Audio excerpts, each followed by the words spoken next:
நாகை கடைமடை பகுதிக்கு காவிரி நீர் வந்தடையாத நிலையில் பொதுப்பணித்துறை அதிகாரிகளின் அலட்சிய போக்கை கண்டித்து விவசாயிகள் சாலை மறியல் போராட்டத்தில் ஈடுபட்டனர்.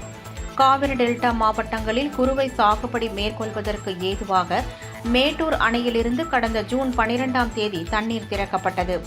இதனை நம்பி நாகை மாவட்டத்தில் 1,00,000 ஏக்கர் பரப்பளவில் குறுவை சாகுபடி பணி தொடங்கப்பட்ட நிலையில் மேட்டூர் அணை திறக்கப்பட்டு 18 நாட்கள் கடந்துவிட்ட நிலையில் கடைமடை பகுதியான நாகை மாவட்டத்தில் உள்ள பாலக்குறிச்சி, ஓட்டத்தட்டை, செம்பியன் மாதேவி, சோழவித்தியபுரம், தன்னிலப்பாடி, தழையாமலை, சின்னத்தம்பூர் உள்ளிட்ட 20க்கும் மேற்பட்ட கிராம பகுதிகளில் உள்ள பாசன பகுதிகளுக்கு காவிரி நீர் இதுவரை வந்து சேரவில்லை.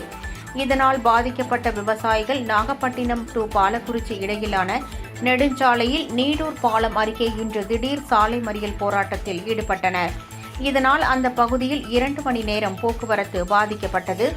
சம்பவ இடத்திற்கு விரைந்து வந்த கீழ்வேலூர் வட்டாட்சியர் கவிதாஸ், பொதுப்பணித்துறை கோட்ட பொறியாளர் கமலக்கண்ணன் மற்றும் காவல்துறை அதிகாரிகள் பேச்சுவார்த்தை நடத்தி நீர் வருவதற்கு இடையூறாக உள்ள வெங்காய தாமரையை உடனடியாக அகற்றி கடைமடை பகுதிக்கு தண்ணீர் வர நடவடிக்கை எடுக்கப்படும் என்று உறுதியளித்தனர். இதனை ஏற்று விவசாயிகள் சாலை மறியல் போராட்டத்தை விலக்கிக் கொண்டனர்.